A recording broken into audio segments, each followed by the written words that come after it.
Hi guys, welcome back to my channel. So today we are going to be talking about Extreme Sisters Season 1 Episode 8, which I guess is the season finale.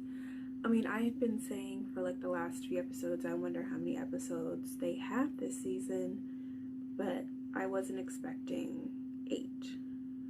But I kind of looked on the interweb and it seems to really only be 8 episodes this season, which kind of feels short.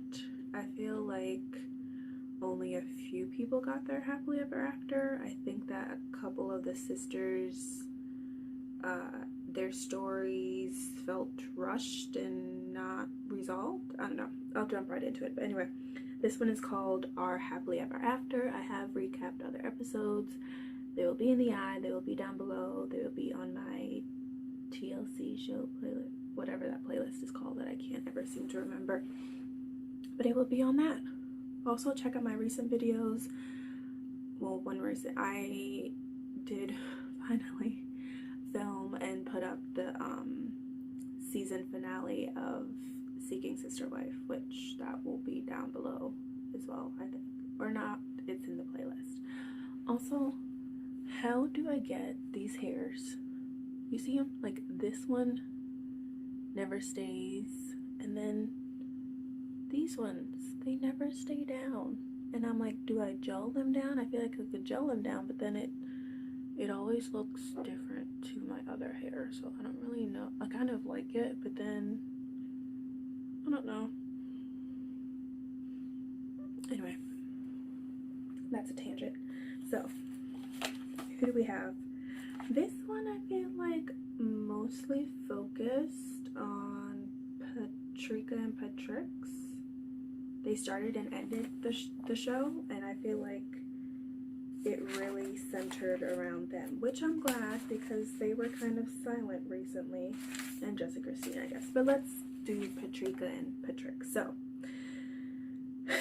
after Patricka had the conversation with Patrick about you should go to Orlando, Patrick's disappeared for 2 days, and she wasn't calling her, she wasn't texting her back, she wasn't communicating at all with Patricka. So of course, I don't know if it's just production or editing, like you go to the worst possible scenario. I know that when I was younger, and they kind of still do it, but if I don't, like, if I go away on vacation, which is rare, I try to always like communicate with my parents and be like, hey, I'm okay, every once in a while, you know, because parents always think the worst. And I feel like that's the same with siblings, like especially if you're close to your siblings and they've been living with you and you have this type of communication, like if they don't reach out for a couple days, you're gonna think the worst. But yeah, I was wondering, I was like, wasn't she staying with them? So how do you not know where is she staying at? She's been staying with you for months. All of a sudden she's not at your house. Like, where is she staying at? And finally, Patricka and Ron's son Jeremy said that she was in Texas. And it's like, as soon as they mentioned Texas, they're like, oh, I know where she's at. And apparently she is with Tony. And Tony is an on-again, off-again boyfriend. As of late, it's been off, and the way that they explained it is that they were on again, off again, and then while they were off, I think he was like, oh, I'm going to Texas. So, you know, there's no on again after that. Up and leave to Texas. Everyone is moving to Texas. It's either Nashville or Texas. Like, what do these cities have that like everyone is being drawn to Nashville and Texas? Is it the heat? Is it the country music? I've always wanted to visit Nashville. I guess now that the world's opening up, I should probably do it because we all see how short life is and how it can change in a second. But yeah. So after that was a tangent. After Patricka texted Patrick and was like, I know that you're in Texas, she video chatted and revealed that she is not only, yes, confirmed in Texas, yes, she is with Tony, but yes, she is also engaged to Tony. I was shocked. I think everyone was shocked. Jeremiah was like, this is not what we discussed. We never discussed an engagement type of situation. Also, she was just out on a date, and I think that's why everyone was a little bit confused, because she just went out with Hojo. So for it to be that, and then now you're engaged, even Ron was like, I'm gonna grill him, I'm gonna talk to him and find out what's going on. Also, they're on and off again. Like, yes, you've known each other for a long time, but you've been off, like your old dating type situation. So I don't know. Also, Ron is like my favorite person in this series. Ron has a sense of humor. Like, the producers asked Ron what he thought of Tony, and I don't know if he said that. I think he said he's quirky. I can never quirky, right? That's how you pronounce it, quirky. He was like, he tried to do an impression of him, like he comes around like, hey guys, how are you type of situation, and it immediately made me think of, is it Porky the Pig? Porker the Pig. Porky. You know, isn't he the one that goes like, that's all folks? Maybe not, I might be mixing up my characters, but yeah, his impression of him just made me think of, I think I'm mixing, but anyway, I think I'm 98% sure that he said quirky, but Ron always cracks me up. Anyway, so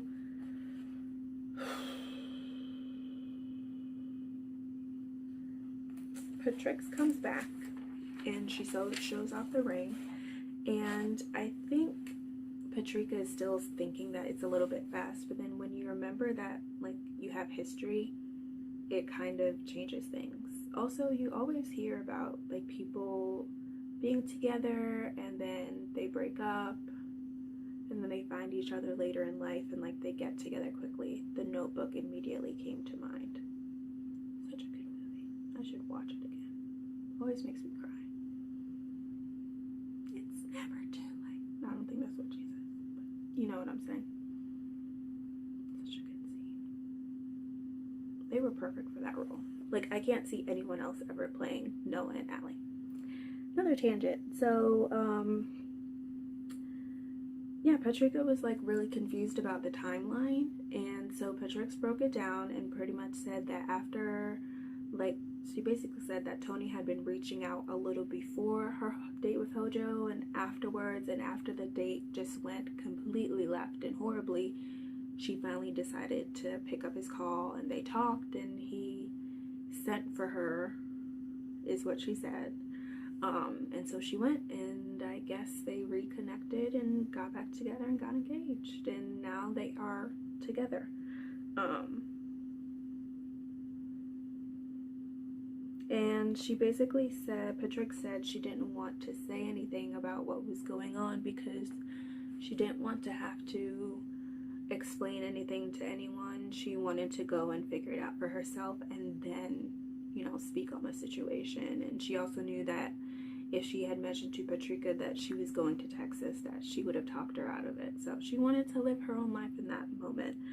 And she also said that she wants to go to Texas to be with Tony. You know, that's where her man is, so that's where she's gonna go.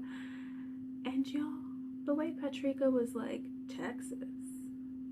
Patricka completely, you know, all through 7 episodes, it has been Orlando, and it has been Patricka being like, we need to go to Orlando, and Patricka being the one that's like hesitant and saying, no, I can't because of XYZ. And then now that she's like, forget Orlando, we'll do something else, Patricka is now the one that's like, no, Orlando still needs to happen, we still need to go to Orlando. And I was like, that was a flip of the switch. Like, the tables have turned.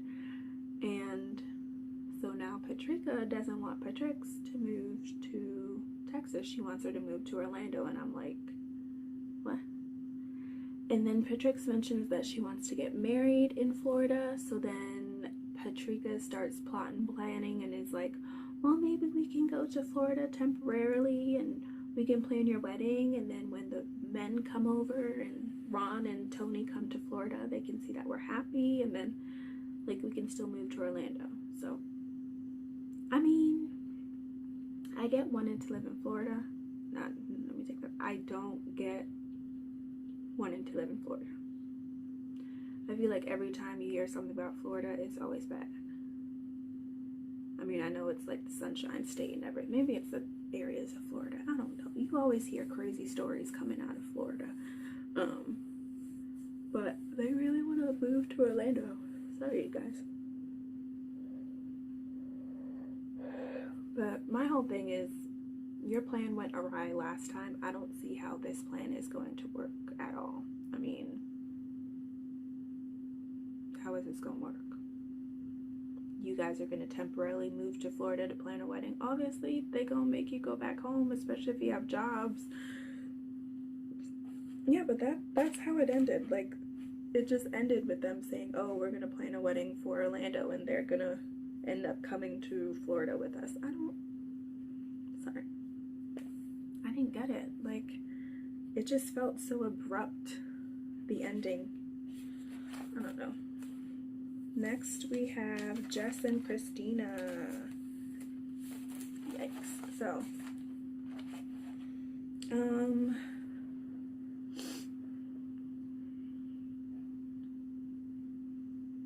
yeah, so Christina has finally told John that she is a psychic, and he took it well. He was just like, okay, I just wish you would have told me. Like, why couldn't you tell me before? And, Christina just felt like John wasn't welcoming or nice to Jessica. And so because of his reaction, she's kind of thinking that maybe Jess was right all along about John. Like, she was putting all the blame on Jessica, saying, you need to do this, you need to do that. And now she's thinking, okay, it is John as well. John does contribute to the fights that him and Jessica are having.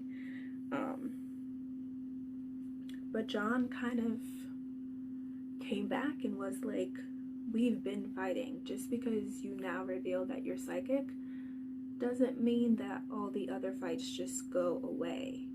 You know, you not telling me that was not the root of our issues beforehand. The root of the issues is that you guys are way too close, and that will continue to be an issue. It was never the whole you guys being psychic thing is not the answer, pretty much is what he's trying to say.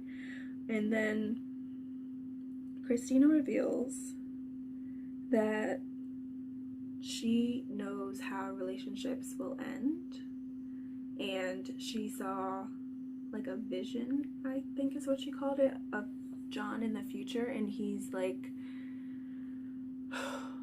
marrying. She wasn't sure if he was getting married, but he's with another girl basically. He was holding her hand, and she did this type of hand holding, like when you're at the altar and they ask you to like hold hands type of situation. So she feels like John's gonna marry another girl because the girl was not her that she saw in the vision.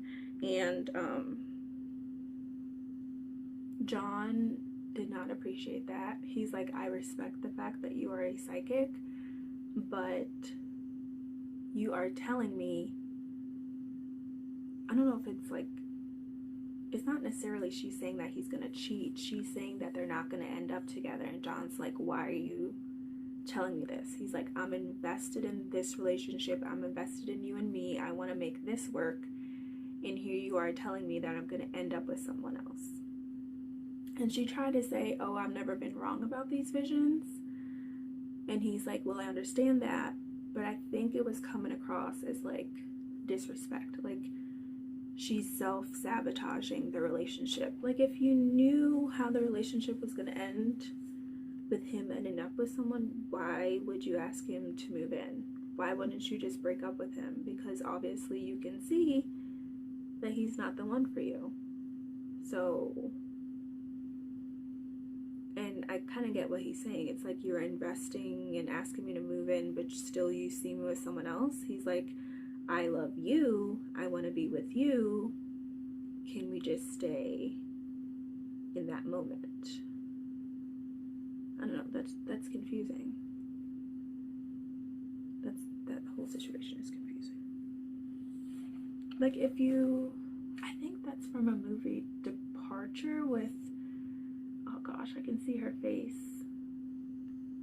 It's the one who, it has Jeremy, the guy from Marvel, and the Arrow guy. Jeremy Redner? That doesn't sound right. His name is Jeremy. And Amy, the one that looks like Isla Fisher. They always say that they look like. They're in a movie, I think it's called Departure, where like aliens come and she's supposed to talk to them, but this, oh gosh, I can't ever stay on topic. Part of the movie was like, would you stay on a certain path if you already knew how it was going to end, type of situation? Like, if you knew how your life was going to happen, would you change anything or something like that? And where was I trying to go with this?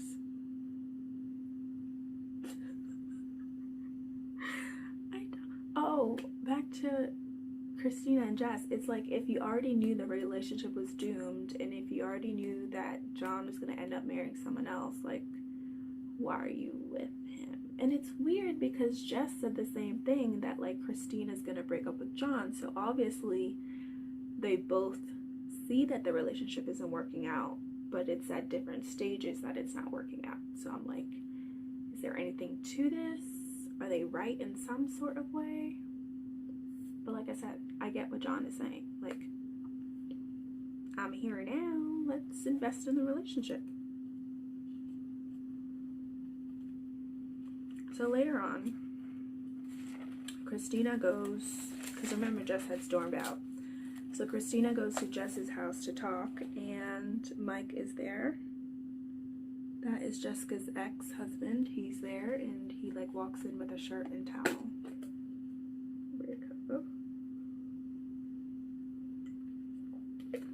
And they're not together, but they're working on things. They're taking it moment by moment, which from the beginning he had been like, if y'all can work on your codependency, then we can get back together.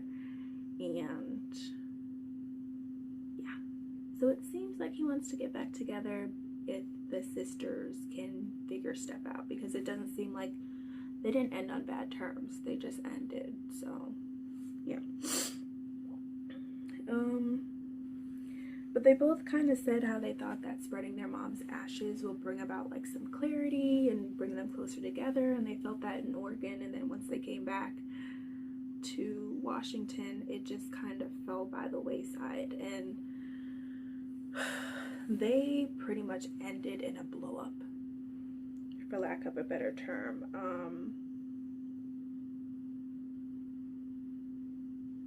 Yeah. It just comes down to Jess feels like they're not codependent. Christina feels like they are. Jess kind of said, well, you have a boyfriend, so you're not gonna want to be spending as much time together with me. And Christina's like, don't make me feel guilty for wanting to have a life outside of you, which, yeah.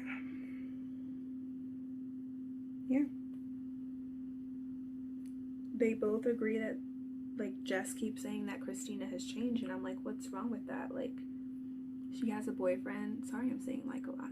She has a boyfriend and she wants to spend time with him, so why is that such a bad thing? And her boyfriend doesn't want you coming over at odd hours to hang out. Why is that such a bad thing? So they were chit-chatting in the confessional, trying to figure out what is happening. And it just escalated, and Christina called Jess a bully, and she stormed off from set. And that's kind of how they ended things. That's why I said it was so random the way that they ended things. But my whole thing with this situation is, I feel like if it's not John, it's going to be someone else. It seems like Jess wants her and Christina to have the same relationship that they had ever since they were young, where it's like me and you against the world, and Christina is realizing that's not the relationship that I want anymore. I want to have a life outside of you. And so I think this is going to continue to be an issue until they both agree that they're too close. And Christina seems to be at that point. Jess doesn't want to be at that point because she doesn't feel like they're codependent. But yeah, I feel like regardless of whether it doesn't work out with John, whoever is the next in Christina's life, the same issues will arise because, yeah. We finally got to see the fight because remember their friend Kelly, I think it was Kayla, said that they fight all the time, and we hadn't really seen, we'd seen them like disagree but never argue or fight, and we finally saw the fight that she kind of said that they have. So and that's how they ended. Who knows what's happening? I'm sure they made up, but I'm kind of curious as to whether Jessica and Mike got back together or if Christina and John are still together. Like she said she wants to marry John and have a family with John, so who knows. Next we have Brittany and Brianna. Got water on there. So Brianna had the baby, right? Brianna had the baby, and it was a baby boy, and his name is Jax. I think it's JX, kind of like the three letter, I think. I don't think they really put the baby's name on the screen. I don't think so, but baby Jax.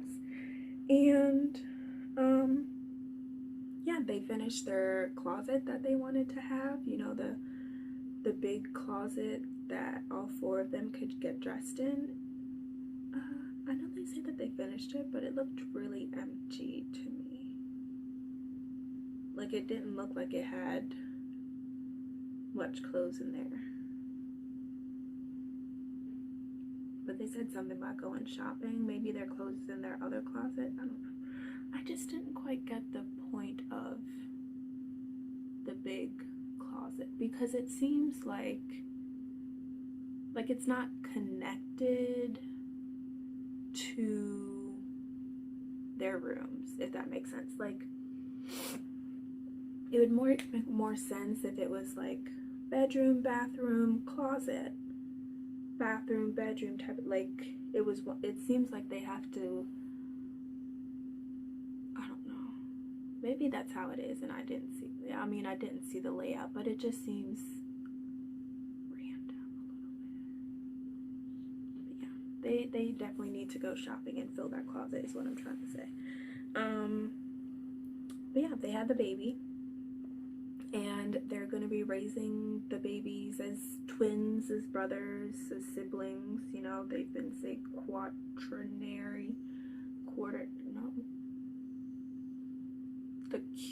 the Q twins. I don't know how it is. I can see the word, kind of. Hooked on phonics, work it for me. But yeah, one interesting thing that they did do is that they did say that the sisters are breastfeeding each other's babies, like, and they feel like that's okay because they're twins and, you know, it's the same breast milk, which it's not a weird concept. I know that women will like donate breast milk, you know, if they pumped too much or their babies aren't being breastfed anymore and they have extra breast milk, they'll like donate it. So it's not a weird concept. I've never seen it done in person where like you breastfeed a baby that you didn't birth, if that makes sense. Like I said, it makes sense. Like, they're twins, they both have breast milk. I've just never seen it happen. And I feel like I've heard about, let me see if I know how to word this. So if a woman becomes pregnant and she adopts a baby and she's still producing milk, I'm pretty sure I've heard about that adoptive mother breastfeeding the baby that she just adopted. that make sense? I feel like I just said a lot and it made no sense. Onward. So, yeah. But one thing that they made sure to say was that they feel a connection with both the babies. Like, Brianna feels a connection with Jack, even though she didn't birth him. And Brittany feels a connection with Jax, even though she didn't birth him. Like, they're connected to both the babies the same. And they basically said that they just have to figure out what the babies will call them. Like, obviously mom and dad, but then like, you have your aunt and uncle, but they're really your parents' twins, and so they were throwing out names of what they would call the babies, or what the babies would call them. But yeah, I'm not sure. I think they need to work on the names a little bit more. Yeah, work on the names a little bit more. But anyway, that's them. So, Anna and Lucy. Ben's not going anywhere. Ben's not going anywhere. Ben proposed to Anna and Lucy at the same time with the same ring. It was like 3 rings, he said, because it represented like the 3 of them or something like that. And they said that they Googled places to get married, and there are certain places that will allow them to get married outside of Australia. So that's kind of what they're doing. Good on them. They got their almost happily ever after. Now they just need to find some place to get married and have a baby. And last but not least, we have Brooke and Bailey. So sorry. So Brooke had the baby. Is the baby's name Cross? I don't know if I couldn't hear well. I didn't want to turn the TV up all the way. But is his name Cross? No, I think it's Cross. I don't think it's Cruz. If you know what the baby's called, what the baby's name is, can you tell me down below? Because I rewinded it a couple times, because I don't think I saw the name on the television like they normally do. But is it Cross? It's not Messer. And Brooke said she's not giving up on the name, that like she wants to have 2 more kids, so Messer's still in there. But is it Cross? Can you let me know down below? So remember, the placenta was like a big topic of discussion, and Brooke ended up having to put the placenta in the jar because Denver forgot to put it in the freezer when he came home from the hospital one time. So basically he made the decision for her, which, you know, it's interesting to say the least. I don't know about putting it all over the kitchen table. It's definitely a conversation piece, but at least both her kids will have the same type of like placental experience, you know? So, if you remember, Bailey is dating Briar, and Briar wants to go into ministry, and one of his things is that he might be called to do ministry out of state, out of Oklahoma. And so he's kind of been looking at Bailey and saying, what are your thoughts? Are you willing to come with me? I guess that would be an engagement in order for her to come with him, because I know that they had said that they're saving themselves for marriage, and I guess that they would get engaged and then eventually marry. But yeah, basically Bailey talked to Brooke about it, and she's like, no, she can't do it. She mentioned that she's always been at least 10 minutes away from her sister, and so the idea of moving out of state is like the worst thing ever. Brooke kind of said, but what about Ace? She's so attached to you. And she's like, I know.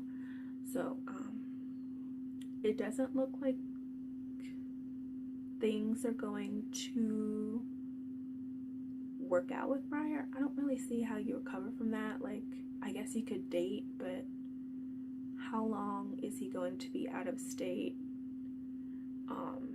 Brooke kind of said that she was pushing the whole engagement thing, but if they're going out of state, she's like, maybe you guys can just date for a little bit, which Makes sense, but I feel like if you go out of state once, it's probably going to be a continuous thing. You know, he goes out of state, let's say, to what's near Oklahoma, to Tennessee or Colorado or something. You know, he might just move to another place out of state. It's not, is Tennessee near Oklahoma? No. Oh my gosh. It's near it. I can see it because it has a weird shape, but I don't. Stay in school, kids. Stay in school. Learn history. Learn the map of the United States. That would be helpful. But yes. Oklahoma. I feel like once you get out of, well, I don't know, is Oklahoma City like the biggest city in Oklahoma? Like, is that their version of, you know, New York City in that state? I don't really know. But basically what I'm trying to say is that if he moves out of state, it's not a guarantee that he'll come back to Oklahoma. Like, he might want to continue being out of state. So how long is too long in the dating? I guess you could date forever. You know, a Goldie Hawn situation. Yeah. Anyway, I felt like that one ended abrupt because it's like, well, what's gonna happen with her and Briar? Are they like gonna like talk out the situation and figure out what they're gonna do? We're not gonna see it, it seems like. So I don't know, y'all. I feel like this season just ended randomly. I don't know if TLC realized that the show was like a bust and so they needed to kind of cut it abruptly or to make room for other shows that are coming on. I don't know. Like I said, the You, Me, and My Ex one is coming on next week. Excuse me, Sunday. So that's going to be starting. Definitely going to recap that now that I have nothing to recap. So I don't know. What'd you think about Extreme Sisters? Would you like to see a season 2? Who knows? I'm gonna go take a nap now because I have a sinus headache. But yeah, that's the end. Thank you for watching. Bye bye. Oh, like this video, comment below, and subscribe to my channel. Bye bye.